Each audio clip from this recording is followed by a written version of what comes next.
Welcome to W Report, an independent take on the world's most important events.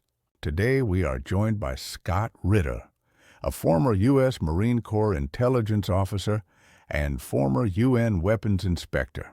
Trump recently issued a 50-day ultimatum to Russia, announced continued arms shipments, and threatened 100% secondary sanctions on anyone trading with Russia.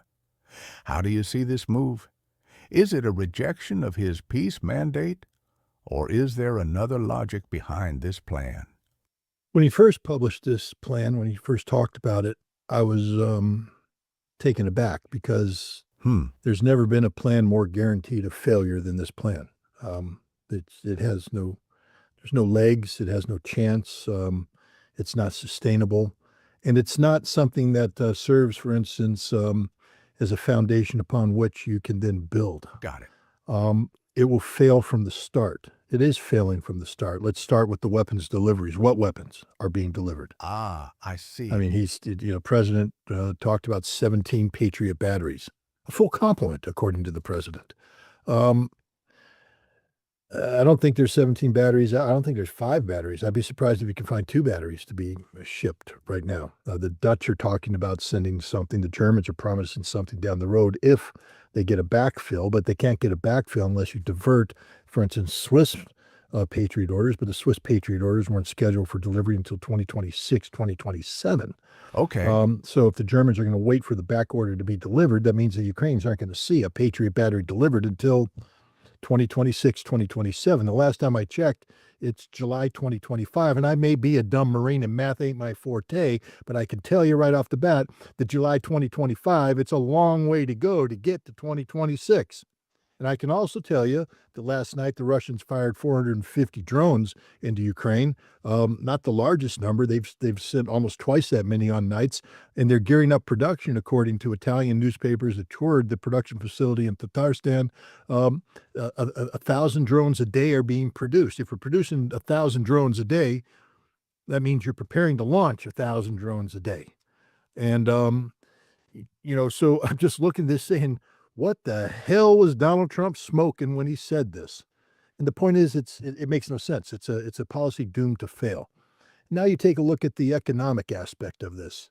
It's not so much the sanctions against Russia. Russia could care less. In fact, when this was announced, the Russian stock market apparently increased value 2.7%. Really? Because the Russians thrive under sanctions. And so there you go. Interesting.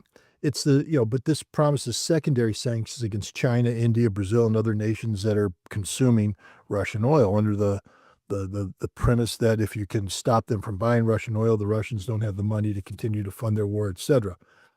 Well, China's already committed to doubling down on Russia, meaning China knows full well that what's going on in Ukraine, there before the grace of God will happen to Taiwan if they don't stop it right now in Ukraine. So this conflict is a Chinese conflict. They're all in to make sure Russia prevails. To give you a hint of where the Chinese will stand if we are dumb enough to put these sanctions on China, Europe passed their 18th tranche of sanctions. And the Chinese have come back and said that, because apparently 3 Chinese companies were included in these sanctions. And the Chinese said, if you really want to commit suicide, go ahead, but we will punch back and we pump out hard. We will knock your ass out. Of course. Reconsider what you're doing. And Europe will, because they have no choice, because they don't hold any cards here, nor does the United States hold any cards with China.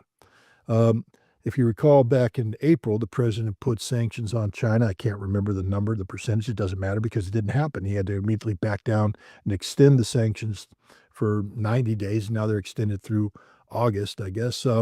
They never happened. The Chinese responded by cutting off all deliveries of rare earth minerals and magnetic materials to the United States, destroying the American automobile manufacturing base, because you can't produce a car without access to these minerals. We don't have any alternative source. The Ukrainian rare earth mineral deal is on paper. It's not real. Congo, the 3 guys that Trump sent to negotiate this with the Congolese leadership ended up fleeing for their lives. Where else can you get it? Myanmar, I guess, but that's all going to China. Where else can you get rare earth minerals?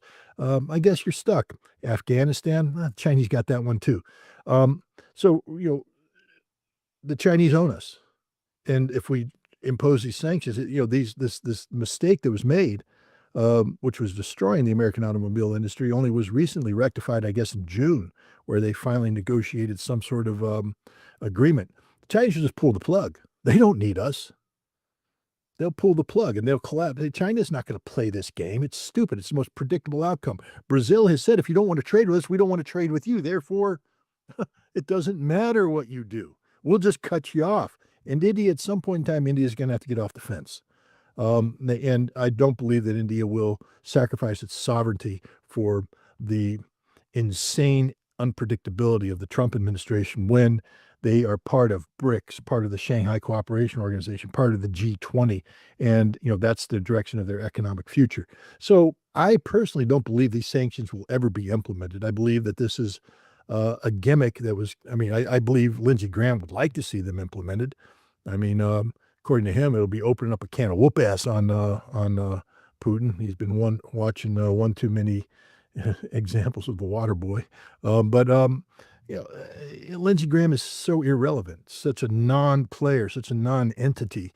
He just provides political cover, because now it's the Senate asking for these sanctions. Trump has agreed to it, but he's waited 50 days. So what is Trump waiting for? Because I don't believe these weapons deliveries will have any impact and the sanctions won't have any impact. And I think the key to this comes in with Seymour Hersh's most recent Substack article, where he says that the Trump administration is actively moving to get Volodymyr Zelensky removed from office. This is the only thing a 50-day pause makes sense of. This is a chance for regime change in Ukraine, to have Zelensky replaced with somebody. Tsai believes it's going to be Zaluzhny, the former commander. I don't think Zaluzhny is a qualified candidate. I don't think if he is picked, he'll be a very temporary candidate because the Russians will not accept him. This is a man who took a selfie with Stepan Bandera's photograph in the back, posing next to an Azov Nazi. So, no.